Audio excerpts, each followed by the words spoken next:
Hello, in this video I shall be discussing 5 topics. The first topic is Exercise Desert Flag.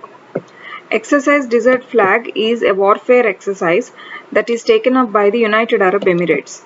It is an annual event. Every year UAE conducts this Exercise Desert Flag, and for the first time Indian Air Force has also attended this flag. That means India is, for the first time has gone to UAE to witness Exercise Desert Flag. As I've told, this is a warfare exercise. It is held annually, and the aim of it is to bring large force employment. So after giving training on warfare exercise and after this particular event of Exercise Desert Flag, the personnel will be given employment on this ground. And this employment will be based on, or the training will be about, operational exposure to air combat operations. So a controlled environment will be created, like a field of a warfare will be created, that is just a creation, and there they will conduct air combat operations. They will be holding on these operations in order to give how real warfare goes on, that idea about how real warfare goes on. So that is operational exposure. So after this they will be given employment. And this is a multinational exercise, as so many other nations will be invited by the UAE, and India for its first time has gone there for this, and the other nations are Bahrain, France, Saudi Arabia, South Korea and the USA. So these nations have attended Exercise Desert Flag, and India has also attended. The next topic is Nag River. Nag River is in Maharashtra. In fact, the city in Maharashtra called Nagpur derived its name from this river of Nag River. It is in use because of its highly pollution condition, that is because of industrial wastes. And for this reason, the central government has taken up a project to conserve and protect Nag River from pollution, industrial pollution, and the name of the project is NRPA. NRPA stands for Nag River Pollution Abatement Project. So this is the name of the project that has been taken up under the plan of National River Conservation Plan. We have this NRCP, National River Conservation Plan, to conserve and protect all the rivers in our country. Even the Ganga plan for cleaning, conservation and all has also been taken up under NRCP. So this is about NRCP and Nag River Pollution Abatement Project taken under NRCP. And the implementing agency of this project is National River Conservation Directorate. So the Directorate of National Reserve Conservation Plan will take up the implementation part of NRPA project. And for this, central government has allocated specially 2,117 crore rupees for this NRPA project for conservation of Nag River. The next topic is MTRC system. MTRC stands for Mobile Train Radio Communication System. This is a special updated latest communication system with respect to trains, and this is taken up for the first time by the Western Railway Zone, and in India this is the first time taken up by the WRZ. We have different zones in our country regarding the railways, and Western Railway Zone is one important zone, and for the first time it is incorporated in Mumbai. So Mumbai Railways have taken up MTRC system under Western Railway Zone of India. And this MTRC is arranged in between Virar and Churchgate in Mumbai. And as we have air traffic control systems for aircrafts, this works in the same way for the railways. So this is to give some idea about it. So like air traffic control systems for all the aircrafts, this is MTRC is for we can say train traffic control communication system. So what will this do? So this will prevent train accidents by giving better communication about the arrival, the departure of trains, so that the trains cannot be set there at the same time in a particular area. So this is for preventing train accidents in this manner.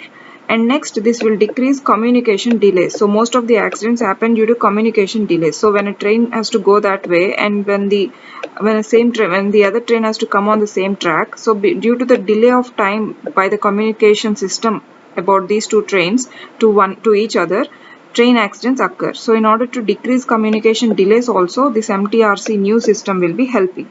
And for the smooth movement of rakes, so train will have so many rakes. They are nothing but the coaches, so they will be smoothly moved because of MTRC system. and this will help in monitoring, tracking and aiding all the trains.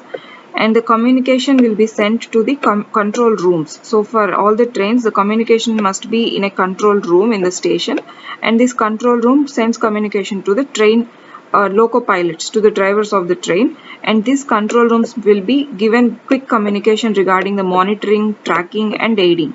So these communication will be sent to the control rooms quickly, and they can inform the train drivers quickly, so that the whole communication system will be taken up by the radio system. So that is the thing about MTRC system, and it is for the first time incorporated in Mumbai now.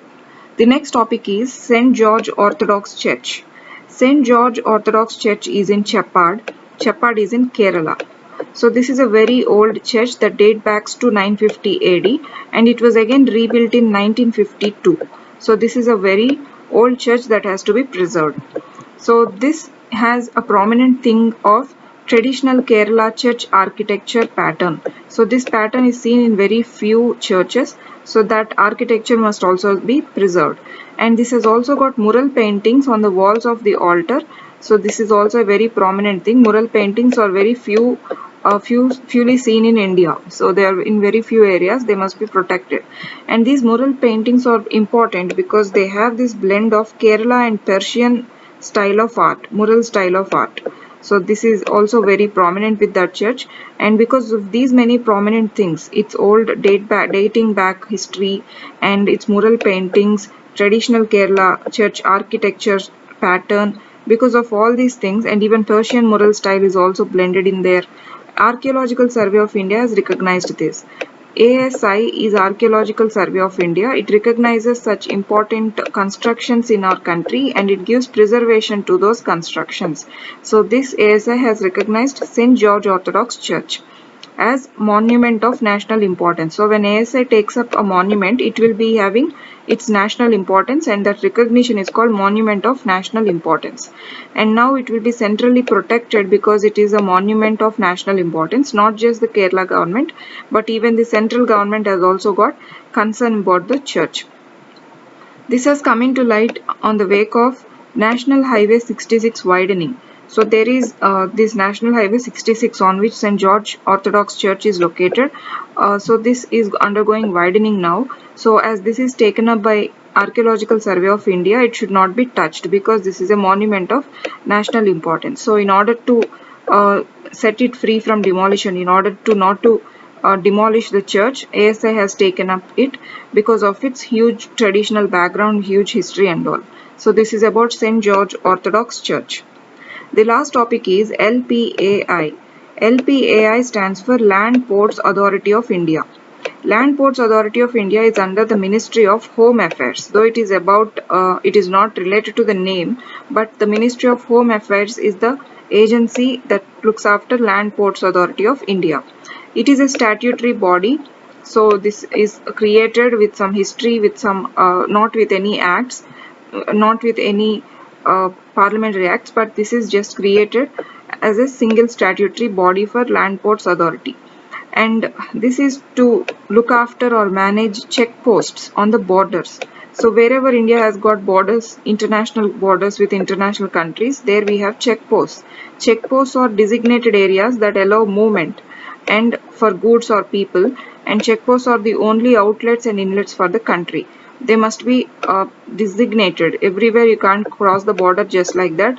You must only go through the checkposts. Even the goods must go through checkposts. So these checkposts are very important strategical point of view. So these checkposts will be managed by the Land Ports Authority of India. So at designated borders. So they will look after cross-border movement. This can be of goods for imports and exports, or this can be of people also. So these movements, cross-border movements, will be managed, and roads will be built wherever needed. So these borders or these designated checkposts will not be just like that. They'll have roads, and they'll have buildings on the side of roads also. So they have to be maintained like a small township. So there will be built these roads, and there will be built these movement aiding things and all around these borders of the checkposts. So all of that will be done by Land Ports Authority of India. So this is the nodal authority that looks after cross-border movements and looking after everything there. These are the 5 topics for today, and thank you.